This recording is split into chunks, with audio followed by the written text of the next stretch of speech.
What's up, everybody? This is Wes Harrison over here at livelocksu.com, joined by my boy Tommy T. Lindstrom. Hope everybody's doing well. We're here to preview the British Open. I still want to say U.S. Open all the time. It's the Open. Yeah, no, it's the Open. I always want to say British Open every time, though. So thanks for joining us. I know we've had a lot of people on the Book It Sports app wanting to check us out. So hop on over on the Book It Sports app. If you're not on there, we'll be posting kind of a summary of our picks later on after we are done here. So it'll also be posted on the website, livelockshoe.com. I made a new background. What do you think? Pretty dope. I like it. Looks good. I see Tiger, Tatis. I can't see what else is going on in the bottom corner. I think it's probably Kobe, but I can't really tell. Yeah, I got some Kobe going on and some Megatron, shit like that. So Megatron. I like that. Always like Megatron. All right, man. So we are. What time is the first tee off? Like East Coast time. It's like 4 a.m, ain't it? No, it's earlier than that. It's like 1:45, 1:48. I'll get you the exact answer on that here in a second. So that means when everybody wakes up, we're gonna be ready to rock and roll. So I'll if you set get my alarm early, that's for sure. The golf plays between T and I. He pretty much hammers them every week, and I'm kind of baseball and get in when I can. But we've done pretty well with the majors. But between us both, plus 80.77 units going into today. Just this season, well, really, just since March, right before the Masters, I think. So, yeah, pretty. The WGC match play was like the first one where I started releasing picks on Book It. Or not the match play, the WGC workday, the workday. Players. No, because Colin Morikawa won the WGC workday, and that was the first one. We hit him live at 5,000 to start off my Book It career. I'll never forget it. I don't think you and I started working together until the pro players. Oh, okay. Yeah, that's fair. My bad. Yeah, and that's around the time I got verified. It's always when I start kind of tracking everything is when I was verified over there. So we're excited, ready to rock and roll. I know Jeremy here messaged said he was new to golf betting and had a lot of questions, or be ready for his questions, I should say. So, Jeremy, if you want to chime in I actually think it might be a good way to kind of start off the show today. As far as, golf betting, it's kind of a different animal. T and I kind of talk about this every time that we do these. So his bio is hysterical, by the way. I mentioned that on Book It. I don't know if anybody paid attention or if you read it, but it was basically like, yeah, I've been just hustling my friends for the last couple of years winning money. So I figured, why not? Let's see if I can win some money. I was just like, man, that's just incredibly relatable. Because I don't know about you, but I can't, anytime on the golf course, closest to the pin, $5, $10. All right, we're playing whatever sport, whatever video game. We're always trying to bet money or whatever it is on it. So I very much could relate to that. And I thought that was great. Yeah, we do it. We got about 10 of us that go to our golf trip. So we did close to the pin. I won one of them, and then I think we did 6 rounds, and I think 3 or 4 rounds carried over. So we only had 3 of us, I think, to hit it. So it was a little problem. We'll even do it if we both miss the green on our approaches. We'll do closest to the pin $10 with our chips, but you got to get up and down is the caveat. You like Michael Jordan, you're just betting on every shot? Basically. Yeah. if me and specifically one of my boys, if he and I have the same exact shot at anywhere on the course, relative, for example, we're both 60 yards out, 70 yards out, we'll bet from that point in. I like it. Which is pretty good. I still suck, but I like to have fun. All right, so Jeremy B. Germ from Book It. He, like I said, he messaged or commented on one of my posts saying he had probably some questions. So just a quick thing till you guys chime in. If you guys have any questions on how to bet golf or any type of different structure. So this betting golf is a whole different animal because you're betting on the whole tournament, right? You're not going to be successful if you just bet winners. You're not going to be successful if you just bet 1 or 2 plays. So we have a total of 24 units invested in this tournament right now, which even his eyes was just like, oh shit. But yeah, that's a shit ton of units. But I mean, track record, 80 units, so we're not max playing anything. We're actually have a lot of half unit bets, a lot of quarter unit bets. And then, most of our top 20s are 1 units. So my dude Luke Coons in here. What's the best bet for golf? I'll let you answer that too. In my opinion, I think we've been hammering the top 20s. You get lucky and hit a winner, awesome. But let's see, we're up 35.9 units just in top 20s. So the way to answer that question and the way that I pick every single one of my bets is it's all about value, right?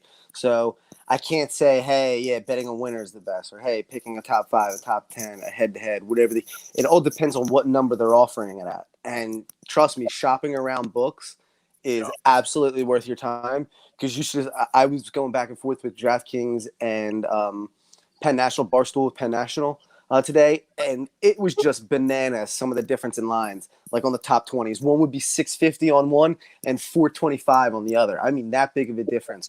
So to answer your question, it's really tough. I get a bunch of shitty ones all the time. Yeah, so it's really tough. So the quickest example I'll give you right now is John Rahm's plus 700. If you had to ask me, all things equal, who's probably going to win the golf tournament, I probably would tell you John Rahm. But can we sit here and bet a guy at plus 700 to win a major championship and expect to continuously make money? So with what we're doing, absolutely not. So it's really hard. It's all going to be about value.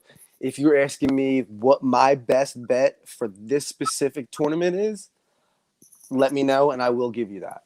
But I don't know if that's what your question is, but let me know. I think his question's probably like most of what we answered already, what we already answered then.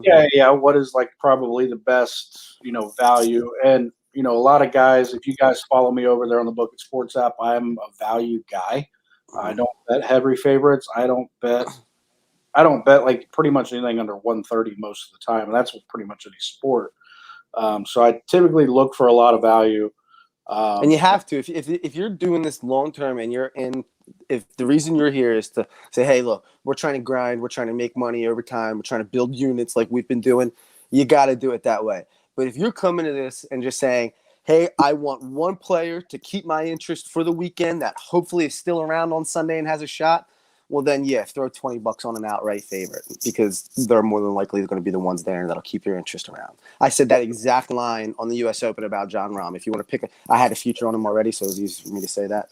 But it was literally, if the value's not worth it to bet somebody at that price every single week, you need, at 700, you need that guy to win the golf tournament at least 16% of the time. That is not going to happen consistently. So you can't be taking guys at that number. Guys like that too, like with Rahm, the best case scenario would be he starts out slow tomorrow. His odds drop a little bit. We can hop in on him live. That's exactly it.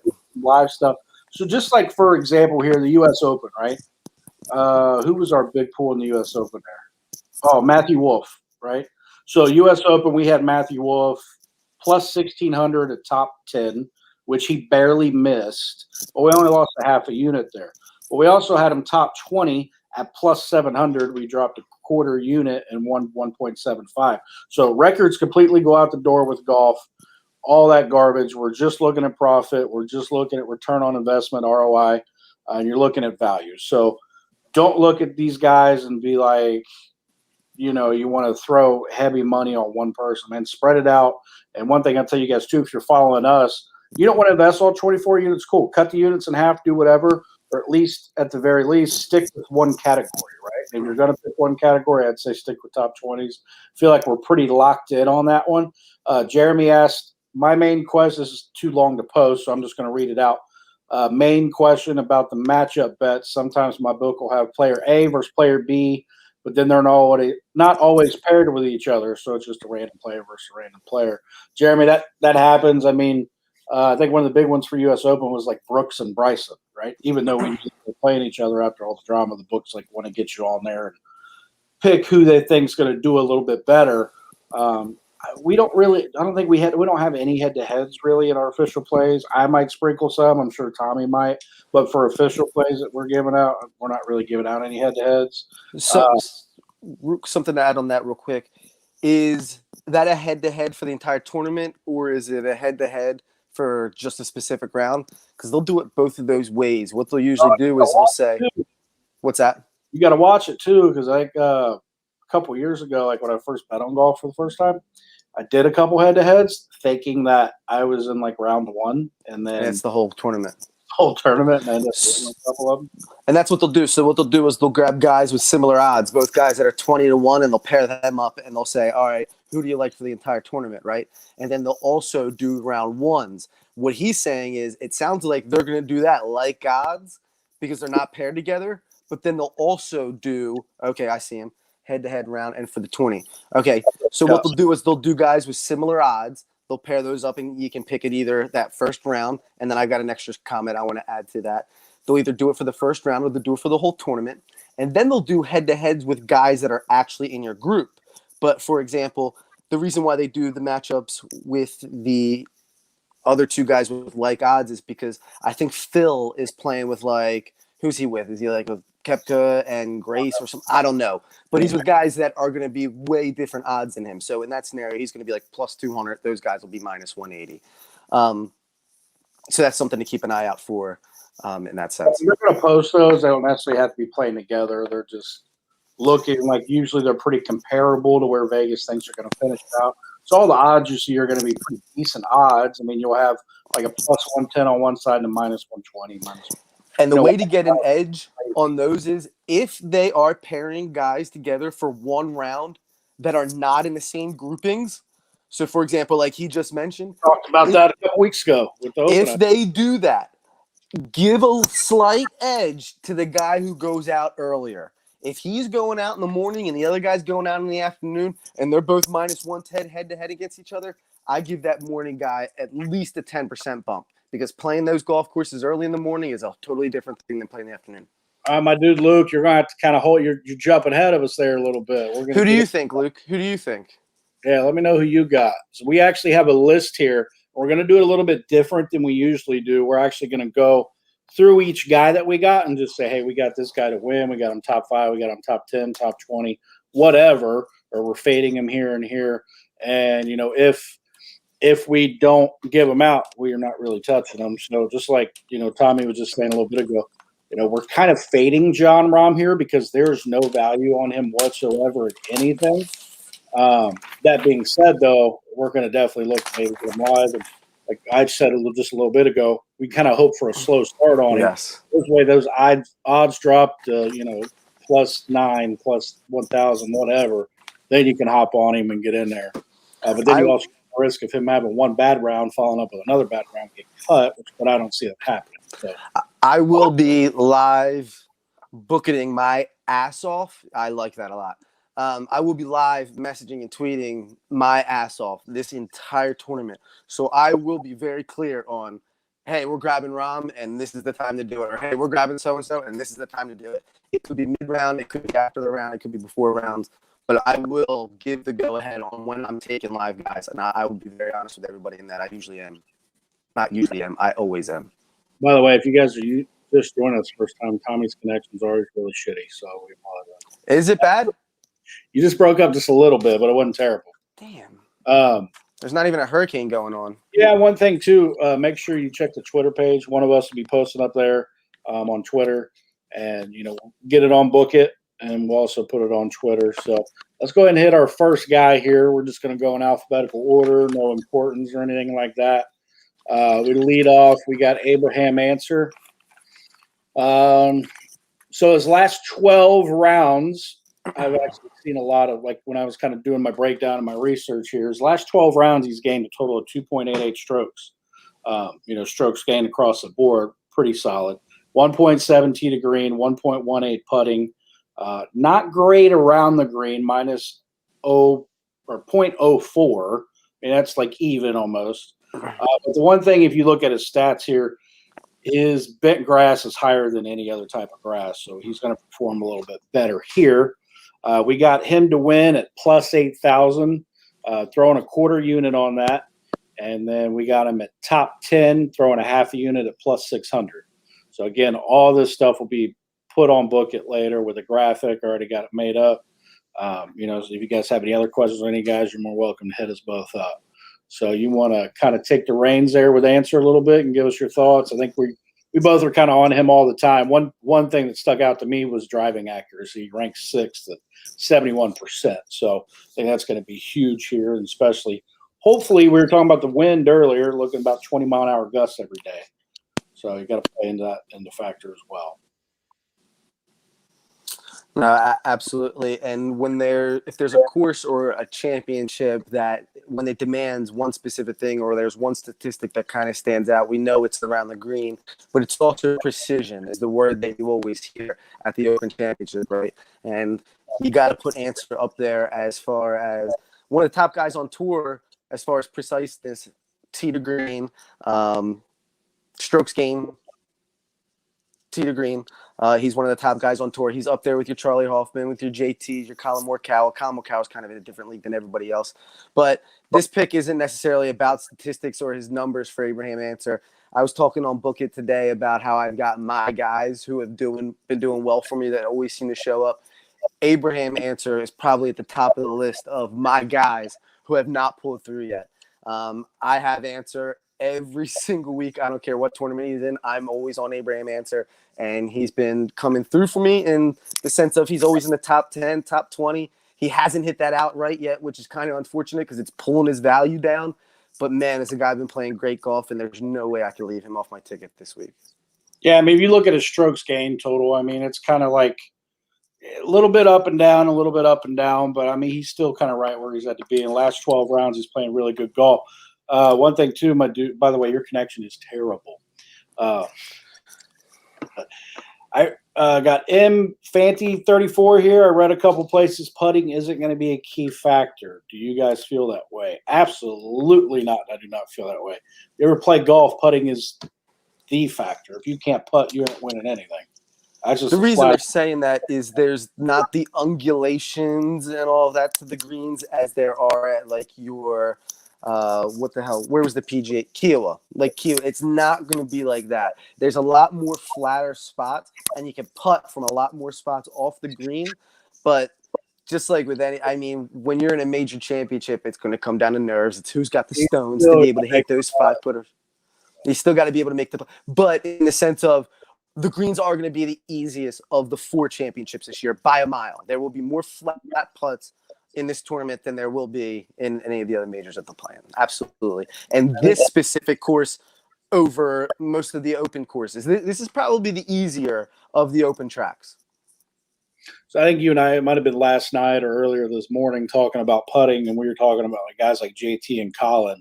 That's usually kind of what holds them back at times, you know. So if those guys can make putts, then yeah, they'll be in good shape. But you know, I don't like when people say putting's not a big factor. To me, that's always a top factor in any tournament that they have.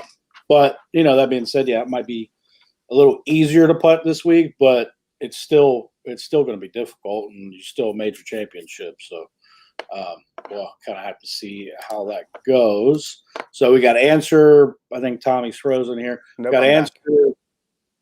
Okay, your screen's froze. We got Answer quarter unit at plus 8,000, half a unit at plus 600. That's where we're going with him. Tommy, why don't you just hop out and hop back in, whether you're connect to a different. There you go.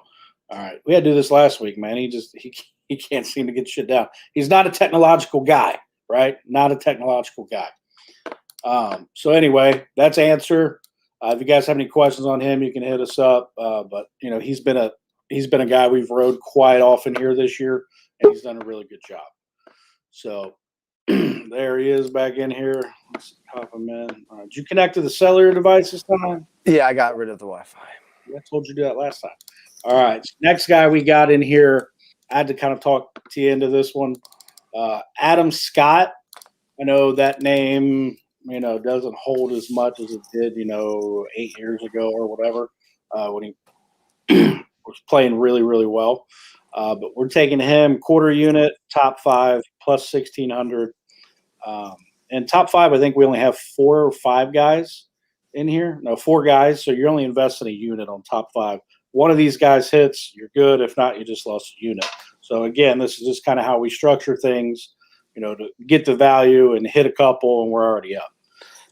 Top 5 quarter unit plus 1,600. Top 20 1 unit at plus 300.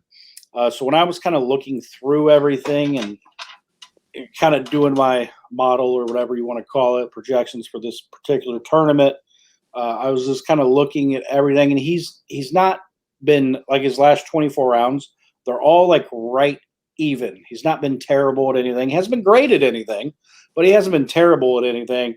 He's kind of a veteran guy. I don't think the win's going to bother him that much there. So I just thought, man, like, okay, plus 1,600, that's great value. Plus 300, that's really good value. And he kind of checked boxes with his driving off the tee. I think he's probably one of the not better drivers in the field, but he's a decent driver. I think he'll be fine off the tee there. I don't think his biggest thing's just been putting for the most part. I mean, he's been, which is weird, pretty much when they kind of got rid of the anchor putter. It seems like he's struggled since then, but it's improved a little bit. His last 24, he's gaining 0.86. Last 12, gaining 0.48. But before all that, he was losing strokes. So it's kind of on the uptick. And like you were saying, a little bit easier here. So I think that might be a pretty decent play. We're not going heavy on him. You only got a unit and a quarter a unit. So what do you think? Yeah, I like Adam. So if the win shows up, the harder the golf tournament, the better for Adam Scott bettors, right? So if this thing goes out there with 25-mile-an-hour winds and this thing's playing tough, that's going to be good for us and Adam Scott. Now, if it becomes into a birdie fest and the wind's dying down and people are nailing pins and dropping putts left and right and the winner's at 12, 13, so under, that Adam Scott bet's going to look brutal. But we're kind of just betting on the weather here and that it's going to be playing tough because that's really going to favor Adam Scott. And we got him at 16. On DraftKings, he's 900. How crazy is that? He's down to 900? Down to 900 on DraftKings. Top five? On top five, yeah, I'll show you. It's crazy. Or you just look it up because I can't. Let's do that. Isn't that crazy? Big jump. Big. I know. I was like, I'm not doing it. And then I flipped over to I was like, I missed the boat on the value there. And then I flipped over to Barstool and it was there. Oh, okay. Yeah, that's definitely one thing. Line shop. You guys should be doing that with any sport. And one thing to add about betting golf as well, and I think we've kind of learned this the hard way with a couple players, do not overexpose yourself to too many players. Like, there's been a couple tournaments we liked Finau a lot. We had him everywhere, and he'd miss the fucking cut or something, right? So don't overexpose yourself and go 20, 10, 5 win on. Do that with a few because we have a few that we're doing that on. But don't overexpose yourself. 5 units on one guy because he misses a cut, you're pretty much done. And that's what the beauty of live betting is, and that's what we'll do. We'll hit those 20s, we'll hang, we'll pick our spot, and we'll live bet. It really protects you because you can kind of see. I'll be honest, you tell early whether a guy's got a shit to win the tournament or whether he doesn't have this shit this week. Yep. Very quickly. The telltale sign is hitting fairways, hitting greens, and burning edges on putts. That's the telltale sign because they're going to start falling. That's why you don't ever live bet those guys that jump out to a big lead because their putts fell that day. There's going to be the next couple of days where the putts aren't going to fall. So it all catches up. Phil Mickelson. Yep. Well, what did he do with he didn't hop out to a big lead at the PGA, did he? I don't think so. No, that's right. It was the week before. Yeah, and it was Rose who hopped out to the big lead at the Masters. Oh. And who did it at the U.S. Open? I can't remember. It doesn't matter, though. I don't remember. It was pretty kind of. It was Oosthuizen, wasn't it? Didn't Oosthuizen have control the whole time? Second, but I can't remember after that or before that. All right, so we'll move on to our next guy. We only got one play on this dude. This is actually probably one of my favorite pulls. Brent Snedeker. I typed out Brindy. Brent Snedeker at 1 unit at plus 900 for a top 20. I know my boy Nate would love that one. Yeah, I really like this one. So I'm like looking through all that stuff. He's kind of the same no matter what type of service they're on. So the bent grass wasn't, it's actually kind of gives him a boost because he's been decent on everything. But his last 12, so listen to this 24 to 12. This is what kind of sold me on it. Last 24 rounds, 0.06 to last 12 rounds, 1.35 stroke gains total. That's a big jump. It doesn't sound like a big jump, but that's a big jump. Right? So he's improved in every category, which means he's playing a little bit better golf, despite, 38th at the Rocket Mortgage, missed the cut at the Travelers. Hasn't played particularly well. He is so absurdly volatile, which with the number that we have him at is exactly what you want. Because this dude can go out and shoot a 63 or a 62, but he could also shoot an 82. I mean, he's got 8 under and 8 over in him any single time he goes out there. Give me that guy.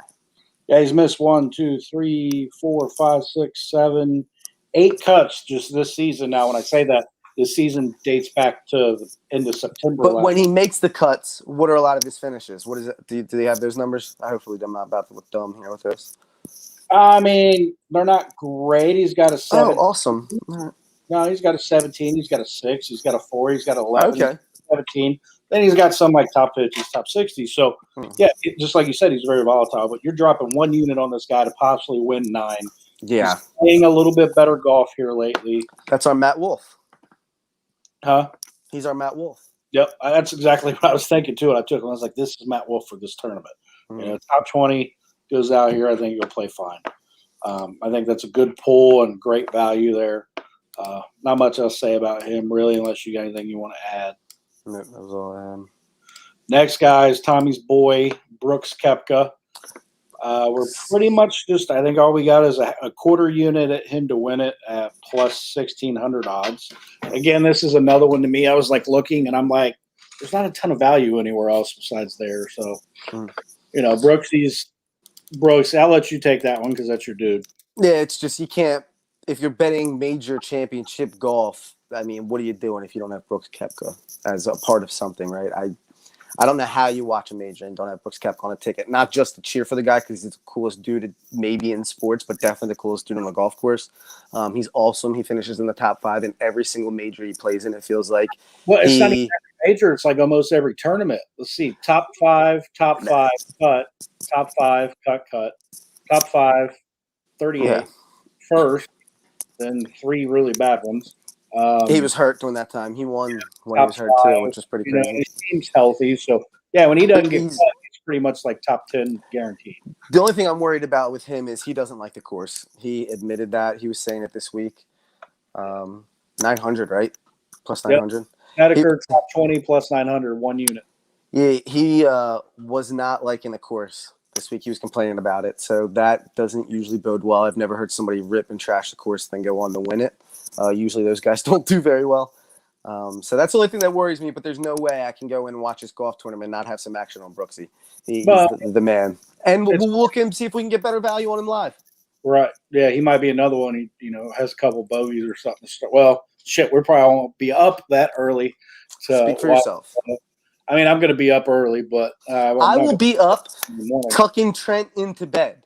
So night, Trent, out on the West Coast. I'm up to watch the Open. Dude, he doesn't Time sleep. to go to bed. I know. He is always up. No, he's like, I stay up till 2 o'clock. I'm up by 7 to 8, depending on the day. Every morning when I get on Book It, the 2 last messages I see is Trent saying goodnight and Trent then saying good morning. Yeah, I'm like, God damn. Yeah, pretty much. He'll text me and it'll be like 1 o'clock. I'm like, okay, I got to go to bed, but you're not going to be in bed until I about wake up. Yeah, Trent's going to be in his little onesie with his nightcap and the little hood and tucking into bed. And Uncle T's going to be teeing off on the Open Championship. Let's go. They have so many blankets when they're on live. I'm just like, God damn, you guys got a shit ton of blankets over there. Next guy we got in here is Cam Smith, dropping 1 unit plus 225. M Fancy, we're going in like alphabetical order. We are going to get to Victor Hovland, but we're going in like first name alphabetical order, so he's kind of last. So you just got to stick with us, brother. We like him. 1 unit plus 225, top 20. That's another one of your guys. He always seems to kind of come through. He does. He's been great in those top 20s, top 10s. And he's top 5 on tour strokes gained around the green, the number 1 stat for this golf course. And that stat, all right, let me make sure I explain this right. It's the number 1 stat on this course, and there's only 2 courses out there where that stat is more important. All right, does that make sense? Yeah. Okay, so that really shows, like, all right, there's some courses where, hey, strokes gained putting is the number 1 statistic, but it's the 40th most important course strokes gained. So it's like, all right, it really doesn't have a stat that matters that much. This does. strokes gained around the green. I've got all top 5s on my cards here. Cam Smith is number 5. He would have been on it anyway. He plays well in Europe. Seems to always play well at the Ryder Cup, President's Cups. One of those two. I don't think he can play in the Ryder Cup. It's the President Cup that he plays in. He's another one. I mean, but he always comes through in the big ones. The Memorial, but he made the cut of PGA. I think he struggled real bad that last day, if I'm not mistaken. He won the match play with Leishman. Yeah, I mean, Zurich finished first. So, I mean, he's going to be right in that conversation as long as he makes a cut. Again, it's like we're going to say this multiple times while we're talking about this stuff. Don't overexpose yourself to one guy, unless you feel completely locked in on him.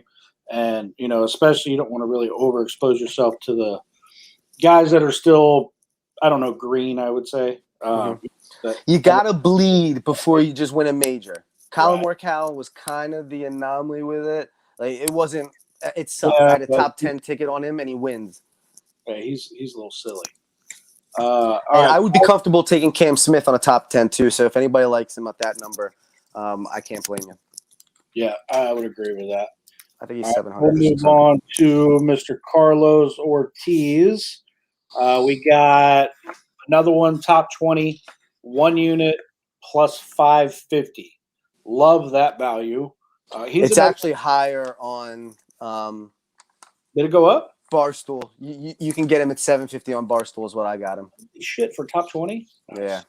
Very nice. So I was really happy about that. Anybody curious, all the odds we're giving out are Bet MGM, because I live in the tri-state and I literally can just kind of go about 30 minutes away and just place all my picks, which is what I usually do for golf bets, because the book I usually use is terrible for golf bets.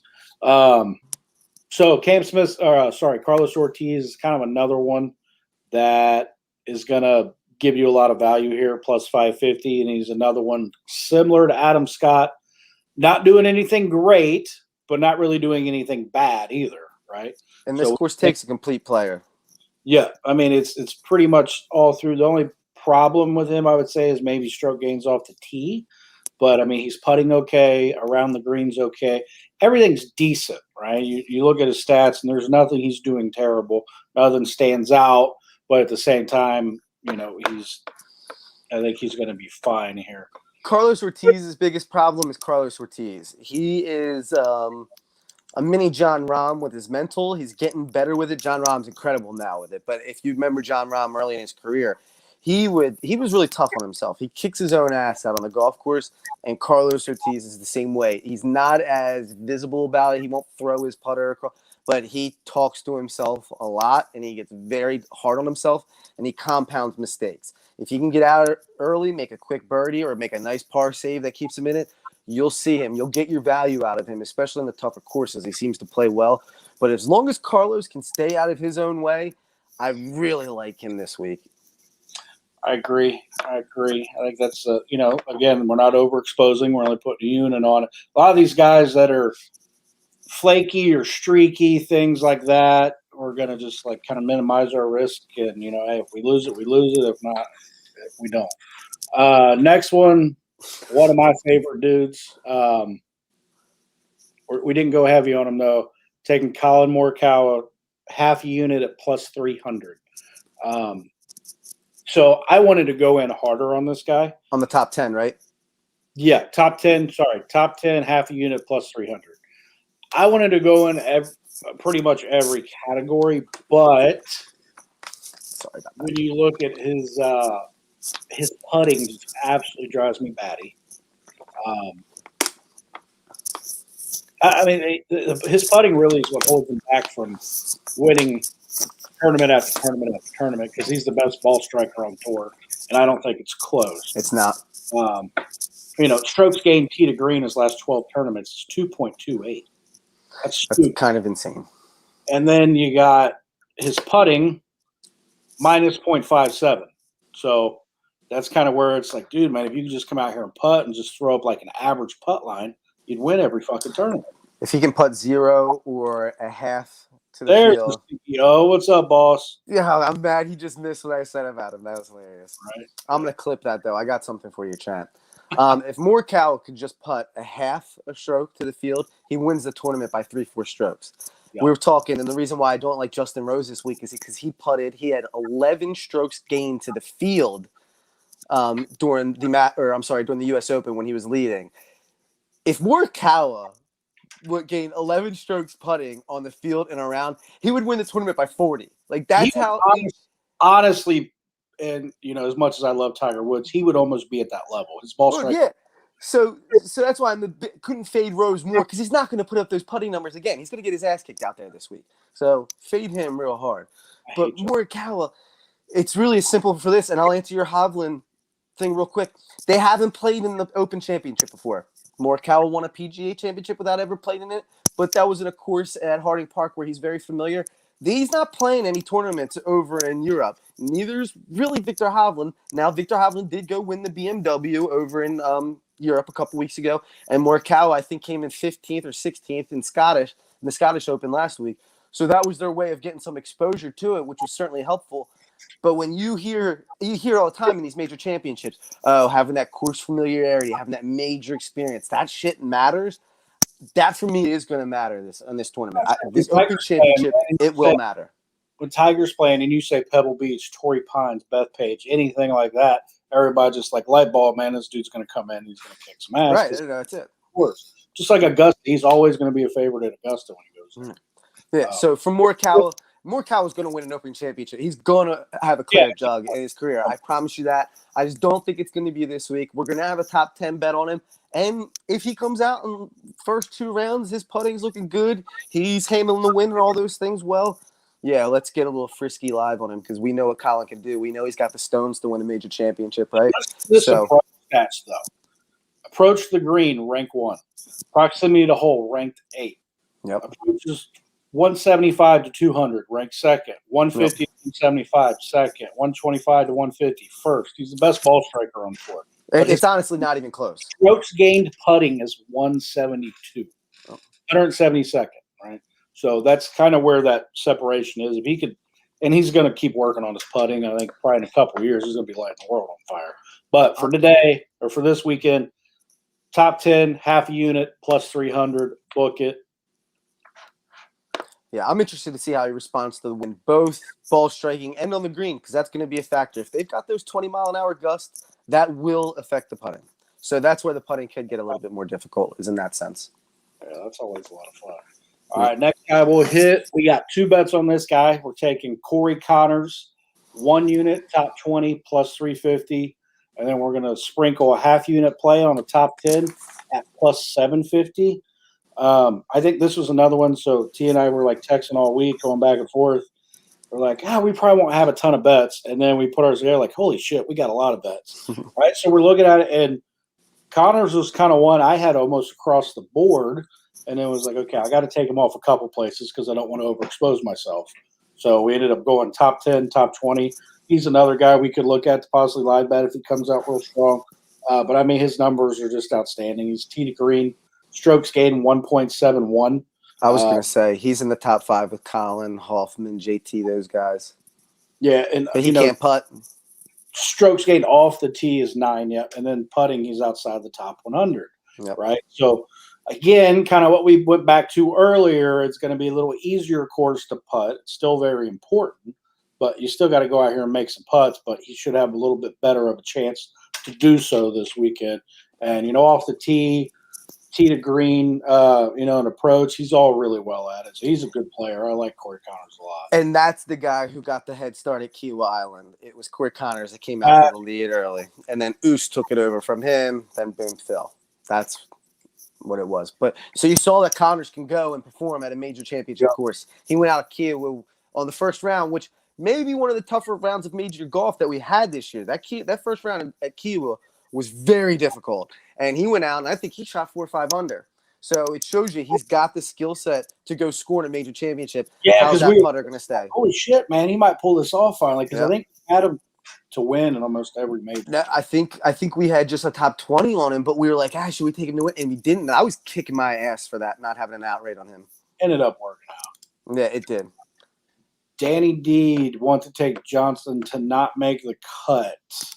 All right, so that's the reason I posted that is because that's the next guy we're talking about. Got a half a unit at a top 10 for plus 200 for Dustin Johnson. Dustin Johnson, what, to not make the cut? Yeah, I can see that. The value's there. Well, I would be kind of curious if you're still here, bud. Let me know the value, and I'd tell you if I touch it or not. That's a hard one for me because Dustin Johnson at any point could win any tournament. That's exactly right. Depends how he's playing. That being said, he missed the PGA, missed the Masters, did come in 19th U.S. Open. So he is actually kind of trending a little bit better than he was going through a really, really rough patch there at the beginning of the year. I wasn't really sure what the hell's going on with him. So he's kind of worked his way back up. Still not all the way back, but he's still DJ and he's still a freaking monster off the tee and he can hit his irons, but his putting's not great, but he is inside the top 75. So, I don't think I'd take him to miss the cut. I don't think that happens. I don't think he misses 3 out of 4 cuts in a major. That would be extremely crazy to me. So I would stay away from that unless you got stupid value that you're just going to drop, a half a unit or something. Go ahead. You're starting to talk. Okay, he's muted. You're muted. Again with the technological stuff, man. He's still muted. CEO of Book It says Jordan Spieth winner outright. Tommy's gonna like that one. That's my guy. Yep. There's my guy. That's kind of my thoughts on DJ though. I don't know if you want to add to that since you were muted a little bit. We couldn't understand you. Yeah, I guess I could see it. If it was only plus 200, is that what he said the value was? I don't really know if that's necessarily worth it. Pull it up real quick. I think you may be better off doing this. Why don't you just take a head-to-head and bet against him in the head-to-head? So because most of the people he's going to be head-to-head against that specific round, he'll probably be a dog to or a favorite against anyway. That person will be a dog. So find out who he's in a grouping with because I do not know the answer to that off the top of my head. See what whoever's matching up with him round 1 is. Bet against him. Teeing off with Zalatoris and Rose. There you go. Zalatoris will win that group. Take Zalatoris to win the group the first day. Looking for Dustin Johnson real quick here on bet at the end just to see the cut line. I don't see it. Oh, here it is. Dustin Johnson to make the cut. No is plus 333. Oh, okay. I mean, 3-1. So, all right. Yeah, Connor, we said DJ, top 10, half a unit on it. Right now is at 200 this morning. So half a unit at plus 200 wins you a unit. I think it's a pretty solid bet. He hits top 10. Like I said, for one, I don't think he's missing 3 out of 4 cuts. That's really hard for me to envision. But I mean, it's possible, happens. But if he's looking sharp, that's somebody we'll be looking to live bet as well. Plus 330, man. I mean, I wouldn't do the not make the cut. I would just bet against him in a head-to-head matchup. I would take Zalatoris over him the first round. That way you kind of protect yourself, right? And you could kill. He can lose that matchup and make the cut, and you win both ways. How's that? Yeah. So you actually, if you do a first round 3-ball, you got DJ, Zalatoris, and Rose. You take Zalatoris to beat both of them. It's plus 220. Yeah, I like that. And he only has to beat 2 guys. One of them's being the guy that you're fading anyway. And Rose stinks. I promise you guys that. Yep. I agree with that. Trent's my guy. He spelled your name wrong, though. That's okay. He can call me whatever the hell he wants. All right. Moving on to Francesco Molinari. Former champ. Yep, former champ, 1 unit, top 20 play at plus 450. This was more your pool than mine, but when you did brought the name up, I loved it. DraftKings has got him at 650. 650 on DraftKings. Really? Yes. And that's what stuck out to me. He's been playing well. His game has been improving since he's came back. He was out for a little bit, almost over a year, I believe. Came back. He's been doing a little bit better each time out. He was relevant in the U.S. Open, I believe. And he's won this championship. His game fits well at the Open. He won it in 2018. I just like his value a lot. So really like Molinari at 650. Yeah, I mean 650s. That's a great. another great value pool. Will it hit? Who knows? But you know, you can't really ask for a better value play than that. All right, so that's the only bet we have on him. Garrick Higo. That's my guy. That is your guy. Because to be honest, I don't know much about the dude other than That was an awesome outright. That was one of my favorite outrights that we hit this year was Garrick Higo, because most people are like, who the hell is this dude? And I've got outright like tickets. 4 or 5 tournaments. Yeah, right? I was going to say he dominates like, the European Tour. Dominates the European Tour. So when he came over, people didn't know, took them outright. I think we got him at plus 4,000, wins that sucker. It was awesome. Came back on a Sunday. That's probably one of the more tickets I'm most proud of. We had Sam Burns and Billy Horschel with higher numbers, but Garrick Higo, that's the one that I'm really proud of this year. Yeah, boss. We'll get into. Yeah, I'll get you. All right, let's take it. That's actually a good idea. We could take just a quick breather here on our list and talk about some fades. So one that I was super surprised about that you faded was Bryson. I figured you'd be all over him, but like we're going through stuff and you didn't mention him. I'm like, okay, cool. I don't think he's playing good golf, so I just it's kind of like I'm staying away from him. Plus, there's not enough value there for me anyway, to be honest. Unless you take him outright, but I don't think he's going to win outright. Yeah, and so the thing with Bryson is it's not just he looks kind of lost in a couple ways. His approach to the green, especially his wedges, have been brutal. His putting, which has been great this year, has not been great the last couple rounds at all. And here's the difference with Bryson that has me off of him at the Open. You can bomb and gouge at most American courses, right? Most American tracks. So what I mean by that is you can bomb it. It doesn't matter where it goes. He's going to then be able to wedge out of grass. Even if it goes in the penalty area, you can hit out of penalty area if you can get to your ball. At the Open Championships, that is not the case. There's out of bounds. There's going to be penalty areas, but there's lots of out of bounds. So when Bryson misses and he misses big, a lot of times that doesn't matter unless there's heavy trees. If he misses and misses big here, he's going to be OB and he's going to be dropping. He is going to have a couple triple bogeys. He's going to have a couple eagles. There's high risk, high reward off the tee.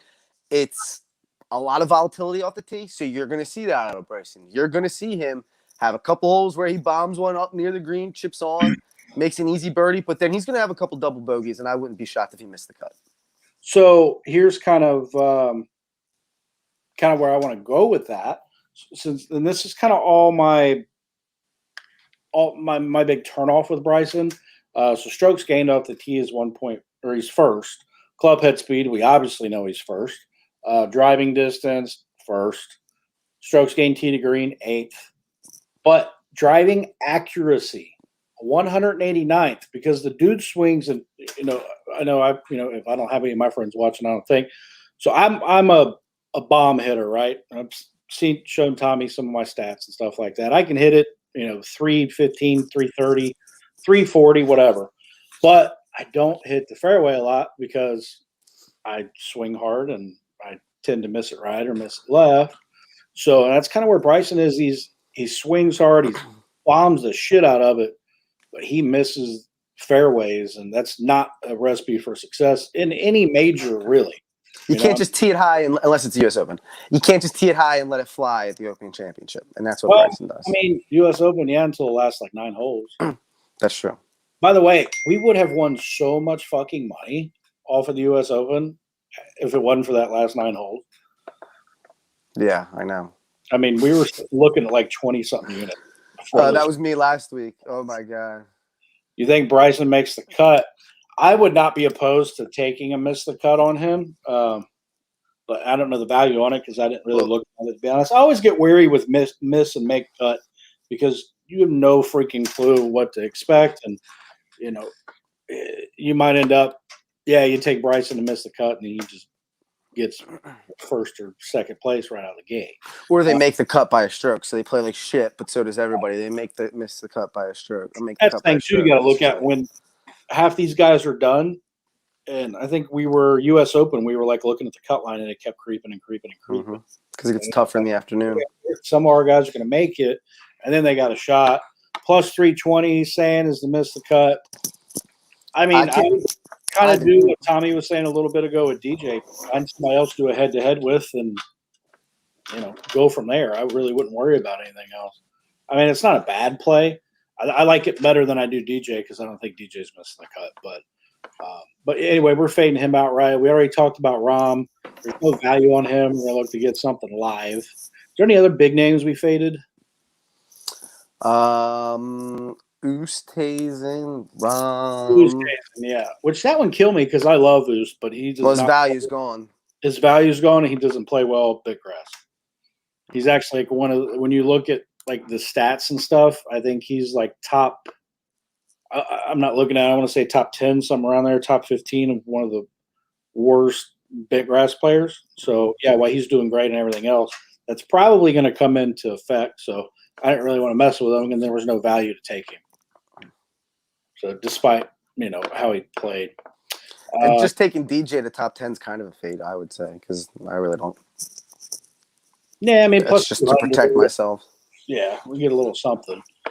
So we already went over Molinari, Higo, your boy Kokrak. Love Kokrak this week. Yeah. Love Kokrak. Love his value. Love the way he plays on these big courses. He's a big time winner. He's a big boy. He bombs the ball. He's accurate. Dude, he's like an old line, or like I don't know, like an old kind of Russian dude that's just gonna come fuck you up somewhere. He looks like he could be your uncle. That's what he looks like. Just in general. No, your uncle. Your specific uncle. He looks like a good time though. He looks like somebody I could drink a beer with and hang out. I believe I was on vacation when he won that tournament, and that was awesome. You were texting me just so fucking hyped. Yeah, well, it was cool because the day before I said Kokrak's going to win this tournament and it's going to be awesome. And then he did too because he beat a big name. He was up in the final pair down by one to one of the big boys, and I can't remember who it was, and he beat him. Who? Wasn't it Speed?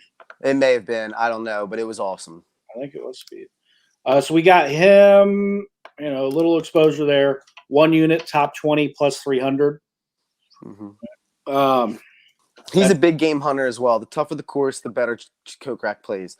And he steps it up at the majors, but if you'll notice, the courses are harder. So it brings people backwards, which naturally will lift some other guys up. It's Brooks Koepka theory.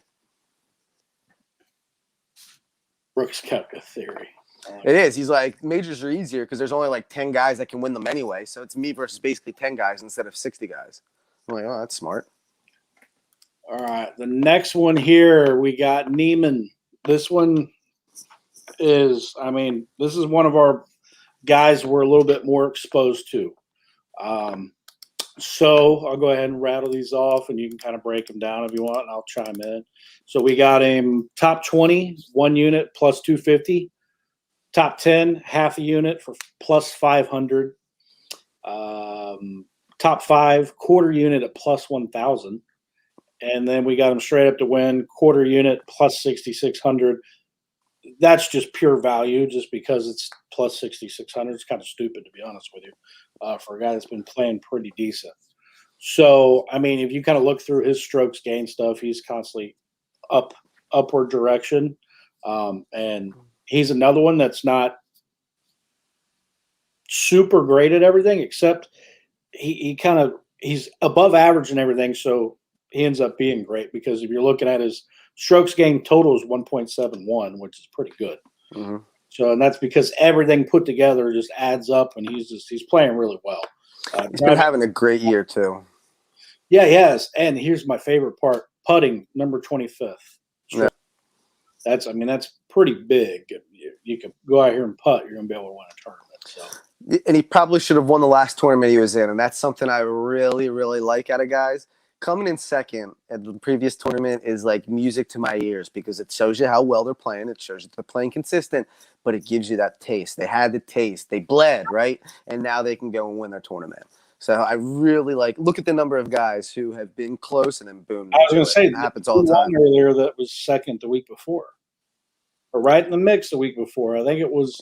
Rom won the U.S. Open after getting kicked out of the. Yeah. That was a different scenario. I'm thinking of whoever won the PGA.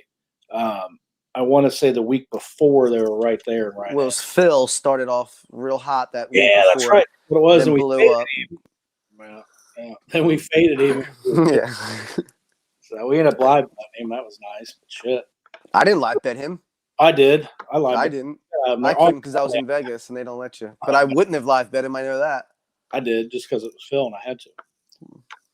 Big Phil, guys. Yeah, we're pretty all in on Neiman here. Just I think the course just kind of stands out for him. He's, like I said, 25th ranked putting, and bent grass is the best type of grass to putt on. So I think that's going to really translate into this one. Any other stats I want to throw out for it? I mean, Nope. driving, he's been up there. He's just been solid pretty much all around. So I really like this play. And, even so, we're still only in 3 units, or no, 2 units.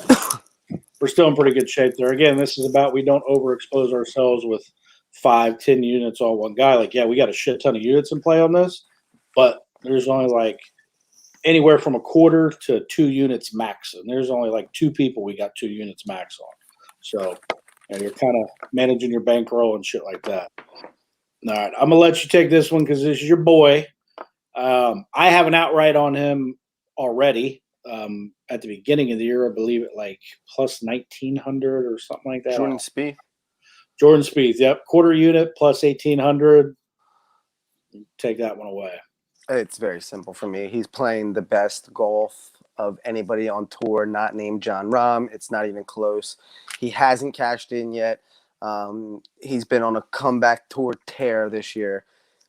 People still don't really understand that, how great this dude has been playing. His numbers are absolutely absurd. He probably should have won the U.S. Open, which I think he lost by like 6-7 strokes. Yeah. If he could have even got one putt to fall early, his confidence probably changes and he goes on to win that. He burned every edge in the book those first 2 rounds. It was honestly impressive to see. He could not get anything to fall. That's not going to happen again. He loves open courses. He loves playing over in England, over the pond. He's hungry. He's due. It's crazy to say that Jordan Spieth is due, but he is. He is I feel like it's his turn again. I feel like it's going to be him or Rory. I feel like it's their turn, and this is where it happens. It's going to be Jordan. It's going to be Rory. And the reason I'm more leaning towards Jordan is you and I were talking about this earlier in the week, and something I really want to get off my chest because this is important to me. I was looking at trends, and my favorite trend that I came across for this specific tournament is it was 9 out of the last 13 major championship winners did not play the week before this major. All right. The only scenarios where that did happen was Matsuyama at the Masters, which isn't a big deal because they play the Masters every single year, right? That's the only consistent major track. And the reason that this is important is because when they're not playing the week before, it's not that they're getting rest, because they're not. It's they're over at that course. There's guys who have been at this course have been at Royal St. George's for the last 3 weeks. Those are the guys that a lot of time end up winning the golf tournament. Jordan Spieth is right in that he's been over at Royal St. George's practicing. So getting ready for the Open. So going back to my point, 9 of the last 13. The ones that didn't happen was Matsuyama at the Masters, Morikawa, but that was during the COVID year, and the entire field was at the WGC the week before. And then same thing with both of Brooks' U.S. Opens. But again, there's a WGC event the very week before it where it's the entire field's there and there's no cut. So it's only the big boys that are there. Any other major to where there hasn't been some slapdick tournament the week before, the winner has been a guy who has not played that week. It's been a guy that's been over at that tournament and getting ready. So I've put a premium on those guys, and Jordan Spieth is one of those guys. So I actually got, we're giving Jordan out as an official pick. I personally already have one on him. I just had to pull it up. January 20th, and I thought it was a lot less than this.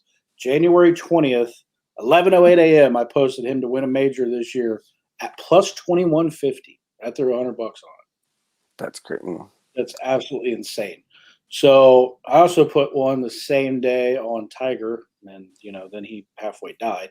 And Finau, who kind of should have won a Masters, so probably going to lose a couple of those, but I'd be ecstatic if Jordan wins. Swap me out real quick. So what? Do you see what I'm doing here? Nope, no clue what you're doing. Okay.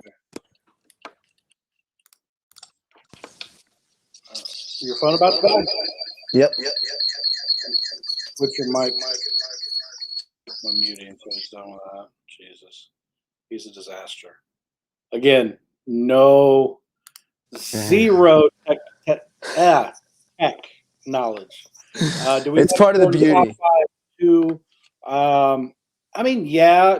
I can't remember the value on Spieth at I top think it's five. negative money, so be careful with that. Yeah, if it's not like at least like plus 300, I'm probably not going to mess with it. So, yeah. So we like Spieth. I know Spieth's one of T's favorites here. So then we move on to JT, quarter unit to win plus 2,000. Again, I think that's kind of the same analysis there as Spieth. It's Justin Thomas. He's the number 3 ranked golfer in the world. He's one of the best golfers in the world.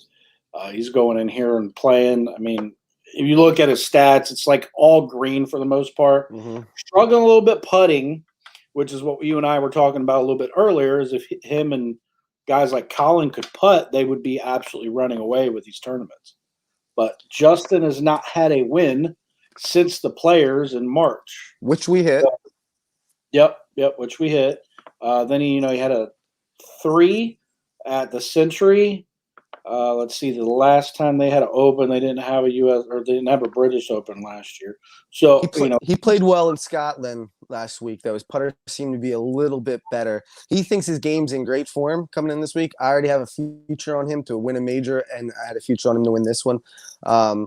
His course history in the Opens aren't great, if I'm being totally honest with you. I think his best finish is a tie for 11th, and I believe that was at Carnoustie in 2018. I could be wrong on that. But his course history at the Opens isn't great. But it's just Justin Thomas, and he's 20-1. He's like the 6th listed favorite on there. So he's my guy. He's one of my guys, like we talked about. Since he hasn't won a major, he's going to be on every single one of my tickets until he does. It's just, I'm going to be honest with you in that sense. It doesn't matter what his model's saying, what his statistics are saying. I didn't look up any of it because he was going on my ticket regardless. It's kind of the same thing. We were talking about DJ a little bit ago. Yep. Top 10 plus 200, but at the same time, it's DJ. Don't think he's going to win this one. You absolutely could, but you have to have some exposure to these guys. And again, for those of you new betting on golf, do not overexpose yourself to these guys.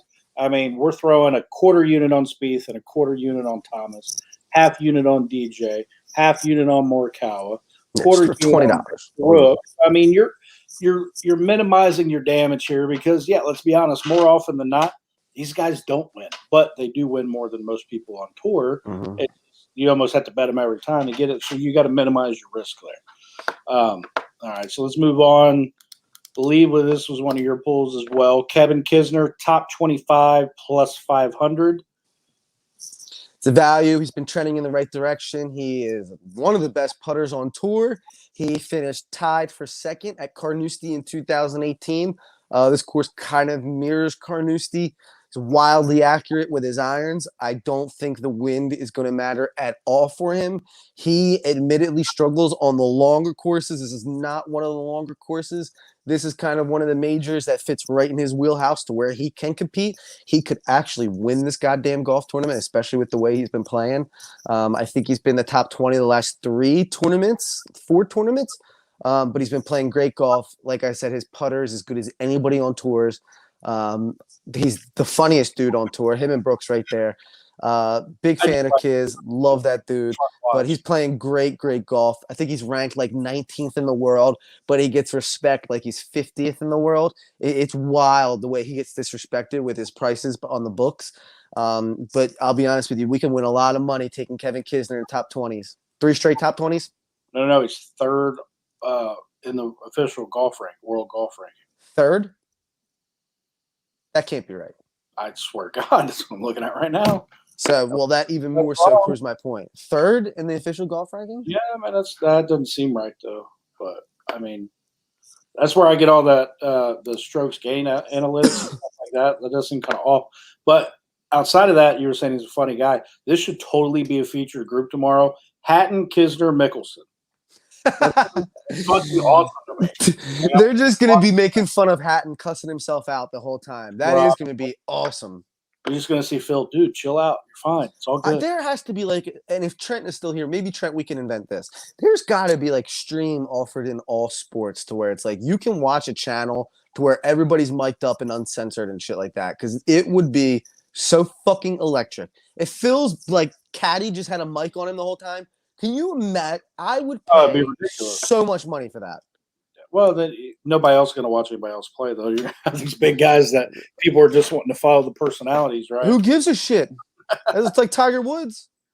Oh, yeah. I really enjoyed when they did the match and he was mic'd up with Phil and stuff. I thought that was awesome. If the NFL had a separate like red zone channel where just everybody was like mic'd up and you could hear that uncensored, holy crap, man. And you can just like, you have a controller and it's like, all right, I want to listen to the coach live right now. I want to listen to the quarterback live right now. And you go into their mic and you can just hear them mic'd up at that second. I think I'm on to something here. Kisner to win the first round matchup, a solid bet. Who's his first round with? Talking about just a head-to-head against a random person there, Connor, or if you're talking about head-to-head against Mickelson and Hatton. If that's the case, the three ball. Yeah, if you're doing a three ball, I would say no. Because Hatton a little bit later, and he's one of the guys we really like. So, yeah, that totally, whatever you just did there, totally did not help the covering up the cough. Oh, it didn't? Hell no. Oh, I tried taking the microphone away. No. I thought you were about to give me like a technology compliment. That sneeze clip from last week? No, I didn't find it. You're lucky I didn't. And I can't figure out a way to like post a clip where it shows both you and I on there. I don't know. I have like an app I do all that shit on. I'll send it to you. What's the app? Yeah. I'll send it to you. He means against Mickelson and Hatton. No, I mean, I'd stay away from that one. I like Hatton in that matchup. Take him head-to-head against Mickelson in the first round. Huh? Oh, who's the asshole now? What the hell is that? That's my wife. Take him head-to-head against Mickelson in the first round. Yeah, I could see that one. If you're doing a three ball, though, one I would not touch that one. Yeah, just do the head. Probably call me to see if I want to tweet them away home, but I already ate Chipotle. I like Chipotle. Chipotle's my jam, bro. I'm on a big Mexican kick. We got Lucas Herbert, top 20 plus 350, 1 unit. I've got him at 550. That was your poll. You got 550? Yeah. Shit, I got 350. I think that guy's won. I can't even find any fucking information on him most of the time. His last 3 tournaments in Europe have been a win, and then 4th in the Scottish Open. So it's the guy's playing insane golf. Nobody really knows about him. That's why his value's so high. He's playing as good as anybody, especially over across the pond. Another one of those Garrick Higo situations. Love him. He probably could have won the Scottish Open last week too. He probably should have. Next poll here, top 10 on Matthew Fitzpatrick, half a unit plus 333. I think we both really liked this one. So he's 24th in putting. Yep. I think it cost him the tournament last weekend. Well, and then he's also top 15 stroke gain off the tee. His approach shots aren't great, but he's good off the tee, good tee to green. Putting's there. Around the green is okay. He putts a little bit better on big grass, which is what they're playing on right now.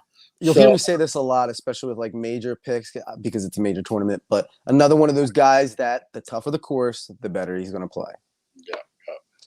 So that's why we like Matt Fitzpatrick. He was a late addition to my card, if I'm being totally honest with you.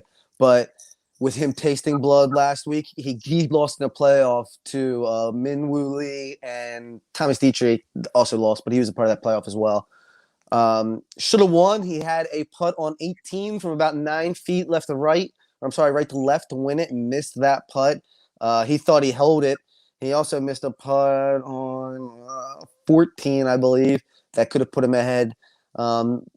But he came back. He was down early. He had the lead, lost it, came back to force the playoff, which was nice to see out of Fitzpatrick, and kind of leans more towards the side of, Herbert's been playing great golf. Leads to the side of, hey, he's tasted blood, playing well, didn't win, so he's going to be hungry, plays well over across the pond, so we like Matt Fitzpatrick, especially at that price. Don't think he's going to win the tournament, But I think he can be competitive, or worst case scenario, he can be one of those situations that backdoors you that top 10. He goes out earlier on a Sunday, shoots a 4 under, 5 under, irrelevant. The old Rory McIlroy in majors. Look at how Rory McIlroy gets his top 10s in majors. He will not be in contention. Go out early afternoon on a Sunday and shoot 5 under and backdoor top 10 while the top guys who are playing on a tough course fall backwards. It's honestly brilliant. Love the strategy. That's what I think we could possibly see out of the Matt Fitzpatrick this week. So we hop into Fitzpatrick's a good play. You only again Nate. I don't know if you were on here earlier, but I gave you a quick shout out. We got Snedeker T20 at 900. Thoughts? Damn. Yeah, that's crazy. But that's probably because those odds for the Open Championships come out about a month or two ago. He finished well, I believe, in the previous major, and then he should have won the Irish Open last week. I just said that about Herbert, though, next too. Play here. And this one I kind of pulled out of my ass a little bit. Podrick Harrington, 1 unit at plus 550, top 20. Yeah, I trust you on that one. I played it. He's playing good. He's playing better, right? I mean, because he had a stretch there where he was just flat out fucking terrible. Well, he does stink. Right? Yeah, he does. But, he came in there at the was it the PGA where he played pretty damn good? He was the top 5 one there somewhere. I think yeah. I just have his stats right down. I really should pull them up. But, I just noticed I was noticing trends with him, and it's just he keeps kind of going up a little bit on everything. So, again, I mean, at 550, I was like, okay, I'll pull the trigger there. If you don't want to play it, don't play it. But, for me, dropping a unit to potentially win 5.5, I, kind of that one. Plus, here's his putting splits. So he's gaining 0.68 strokes on bent grass putting. That's pretty fucking solid. Even he's terrible putting regardless. He's been bad, but that's where he's really putting well. So I think there's a slight edge there. I mean, it's plus 550 for a reason. So he could literally shoot 9 over on the first round, though, too. Oh, yeah, absolutely. He could. I guess anybody could, though. He could lose it the first day. But, we'll kind of see how he goes. He does. I like that, though, because I was looking for 20 to 25 feet. Yeah. So I was looking for all right, a Zach Johnson I thought would fit the mold well here coming in this week, but he's withdrew. So I kind of see, all right, yeah, Podrick Harrington kind of fits that bill a little bit. I like it. Speaking of withdrawing, dude, I was really liking Bubba going into this one, too. I'm surprised by that. Bubba in the win sounds like a recipe for disaster. I mean, it kind of does, but he's been playing better. So I was like, oh, okay, he might kind of be in the mix there, going in there, and then he had to withdraw. I still don't even know the reasoning behind why he had to withdraw. He was in contact with somebody with COVID. Yeah, he was in contact, but he tested negative. So why still play? Because they still have to do 2 weeks for the contact tracing or something. It's the same thing that happened to Rahm, pretty much. Well, Rahm, I think, ended up testing positive. Did he? Yeah, he did. Yeah, they yanked him, but then he tested. Bubba really relies on a right to left tee shot course. Yeah, Nate, we need to get him on here next time. Nate's good with the golf. He's one of the people that will, just like how we're talking about Higo and Herbert. Nate knows those people and is the only person that I can talk about those kinds of guys with, because nobody else really knows what I'm talking about. Nate always seems to have Snedeker right. Snedeker will always he'll go shoot a 61 at the Palmetto Dickhead Open, White Grape Open, and Nate's got a first round outright ticket on him or something. I'm just like, what the hell? He always seems to have Snedeker at the right time. So when I saw the value on Snedeker and knew we were taking him this week, I was like, Nate will like that one. Yep. All right, so next one here. The White Grape Open. Say what? The White Grape Open. I can't believe I just said that. Patrick Cantlay, we're throwing a quarter unit at plus 3,000. I like him. Yeah, I do too. Dude, he burned us so bad earlier this year. It was 4 tournaments in a row. He's due. But he's somehow playing. He's somehow number 1 on the FedEx Cup. He's number 1 in every ranking on the PGA Tour, which makes 0 sense to me. His only win was a tournament that the leader got thrown out. Oh, so yeah, I'm looking at the stats here. I think the last time we really got heavy on him was Wells Fargo when he got cut, and we were pissed. Right? I wonder how much money John Rahm getting the Coco made Patrick Cantlay this year. Oh, it probably made him a shit ton. In the standings, winning that tournament, all kinds of things. Yeah. So since he got cut at Wells Fargo, 23rd at PGA, obviously won the Memorial because of Rahm being out. Tied for 15th at the U.S. Open, 13th for the Traveler. So he's playing better. He's kind of due for – I mean, it's kind of hard to say someone's due this one, but I think you kind of put an asterisk next to that one. I guess you don't have to, but, it is what it is. His putter's gotten back, so his game's gotten back. That was the question that we talked about. Cantlay's putter was a disaster. He's got to figure it out, so he's going to be dangerous. And he's a guy that's wildly volatile, so I really like his number on like that first round outright lead or something like that. I wouldn't be shocked if that's Cantlay. So like you were just talking about putting. His putting was like really shitty, and then got pretty good. But then he's actually regressed a little bit over the last few rounds. So, and it's like you watch, it's like, okay, I don't want to overexpose to him because just like you just said, he's volatile. You don't know what the hell you're going to get. Mm-hmm. I like his price though, and it's dropping. I got him at 3,500 on DraftKings, I believe. He's 2,800 on Barstool. Oh, he's like 18 on my book. Wow. This is why I don't bet golf on my book. I just go to India and do it. Okay. Next guy we got, and I personally love this play, but we're not overexposing it. Patrick Reed throwing a quarter unit at plus 3,300. So now I know you and I were talking today. Spieth's your pick to win. Reed's actually my pick to win, and I don't like Patrick Reed whatsoever. I'm not a big fan of his. But when I'm like looking at everything and all the important stuff, that's a hot take. Well, I'm just kidding. He's a dickhead. Nobody likes Patrick Reed. Yeah. I think I have a lot of hot takes anyway. Mm-hmm. We'll probably have a couple Friday when we're talking NFL. Go Birds. I might have a hot take there too. You never know. Go Birds. But I mean, his numbers. He's another one, man. That's above average and everything. Great at quite a few things. He's, to me, I think, is kind of due. His best finish lately is he finished fifth in the Memorial. Wells Fargo was sixth. He did good in the Masters. Like I said, I'm not a big fan of the guy personally, but he is a good golfer. And just I think he's number 3 strokes gained around the green. Him and Cam Smith, for my argument, are the absolute best two because those are guys that are going to hole some out. They're also, I think, the best two out of the bunkers. And you're going to see a lot of people in those trap bunkers. And what they do out of those could win them or lose them this golf tournament. It seems like those goddamn bunkers are like a magnet with the golf ball. There's like certain undulations in the fairway. You'll have your ball rolling, think you're in good shape. Well, then it starts turning, right? That boom right into those traps, things such as that. Those pop bunkers is what they're called. Reed is incredible out of them. Like I said, I think he's number 3 on tour strokes gained around the green. That is the number 1 statistic on this course, like we mentioned. So I think Patrick Reed is a really strong pick. I got him at plus 3,300, I believe it is. What do you got him? Yeah, plus 3,300. Here's the one stat that really, really popped out to me when I was looking into him. At the Masters, and obviously it's different course and everything. Dude, he was plus 12.5 strokes gained putting. That's pathetic that he lost them. Outrageous. Yeah, they finished 8th. It's terrible. Because he was also minus 8.94 around the green.